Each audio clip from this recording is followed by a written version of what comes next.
किसान का संघर्ष। हरिया एक गरीब किसान था।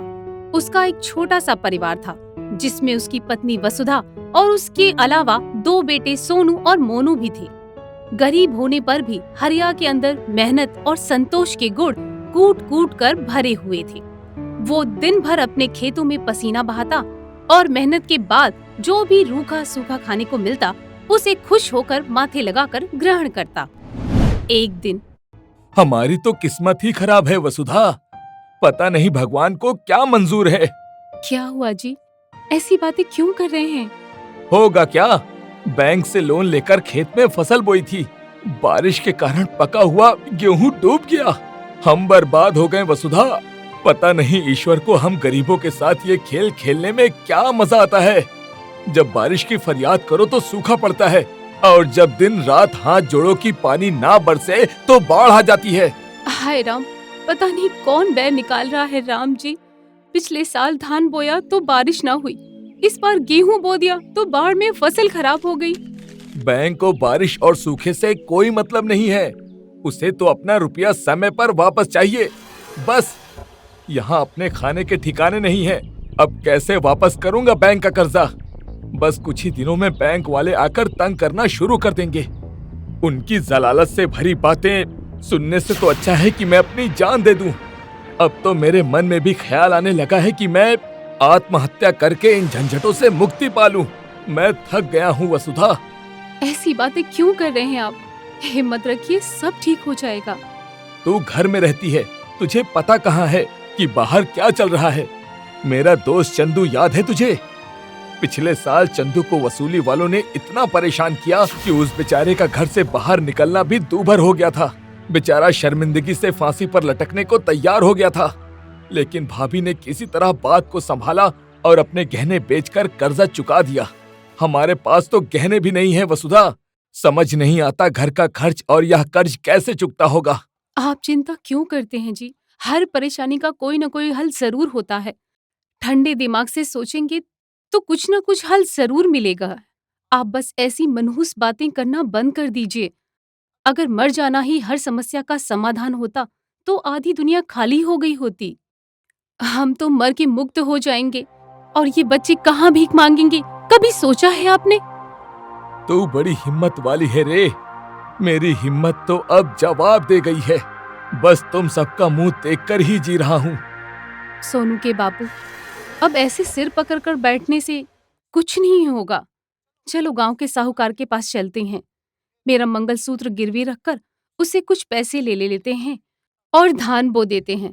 बारिश देखकर तो लग रहा है इस बार धान की फसल अच्छी हो जाएगी। क्या बात कर रही हो सोनू की माँ? अब एक और कर्ज लेने की मेरे में तो हिम्मत ही नहीं बची है। और खेत में मजदूरों को दिहाड़ी कैसे देंगे? इस बार हम खेत में काम करने के लिए मजदूर नहीं लगाएंगे। मैं और सोनू भी आपके साथ रोज खेत में चला करेंगे। हम सब मिलकर मेहनत करेंगे तो ऊपर वाला भी हमारी जरूर सुनेगा। वसुधा की हिम्मत बढ़ाने पर हरिया गांव के साहूकार के पास कर्ज लेने के लिए पहुंच जाता है। ये मेरा मंगलसूत्र रख लो और मुझे कुछ रुपए दे दो। फसल के टाइम में अपना गहना छुड़वा कर ले जाऊंगा। आजकल तो तुम किसान लोग सरकारी बैंक से पैसा उठाते हो। मेरी याद कैसे आ गई? सेठ, बड़ी मजबूरी में आपके पास आया हूँ। मदद कर दो, भगवान आपका भला करेगा। मैं तो यहाँ तुम लोगों की मदद के लिए ही बैठा हूँ। तुम ही बताओ, कभी गलत पैसा मांगा है मैंने तुम लोगों से? अब तो सब पढ़े लिखे हैं। ऐसा थोड़े ना है कि गलत कागज पर तुमसे अंगूठा लगवा लूंगा। तुम ऐसा करो, भाभी का मंगलसूत्र ले जाओ। किसी जमानत की जरूरत नहीं है। मैं रुपए देने को तैयार हूँ। आपका बहुत बहुत धन्यवाद सेठ जी। बहुत भारी बोझ था कलेजे पर, बीवी का मंगलसूत्र आपको देते हुए। आपने तो जैसे सारे संकट ही हर लिए मेरे।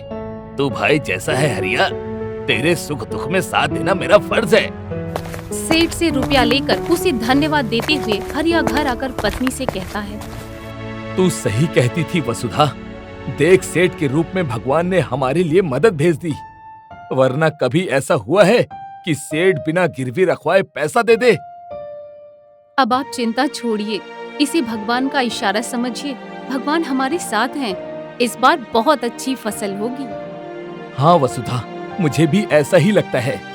वसुधा और हरिया मिलकर खेतों में धान रोपने लगते हैं। आह, मेरा पैर, बहुत जलन हो रही है। ऐसा लग रहा है किसी ने पेट्रोल डालकर आग लगा दी है। देखो, घबराओ नहीं, बस अपना पैर कीचड़ से बाहर निकालो। मैं देखता हूँ, जरूर कोई कांटा चुभा होगा। वसुधा दर्द से बेहाल हुई जा रही थी। जल्दी जल्दी हरिया उसे कीचड़ से बाहर लेकर आया और पैर पर पानी डाला तो देखा एक जोक वसुधा के पैर से चिपकी हुई है और पैर से खून की धार बह रही है। घबरा मत वसुधा, अभी ठीक हो जाएगा। हरिया दौड़कर नमक लेकर आया और उसने जोक के ऊपर छिड़क दिया। कुछ ही देर में जोक मर गई और उसने वसुधा का पैर छोड़ दिया। वसुधा का जख्म काफी गहरा था, लेकिन फिर भी अपने जख्म की परवाह किए बगैर वो दर्द से कराहते हुए उठ खड़ी हुई। लाइए, इसके ऊपर कसकर कपड़ा बांध दीजिए, फिर हम अपना काम खत्म करते हैं। हरिया वसुधा को समझाता है कि वो आराम करे, लेकिन वसुधा हरिया के साथ धान रोपने का काम करने लगती है।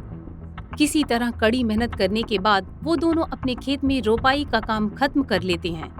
अम्मा, खाना दो ना, बहुत भूख लगी है।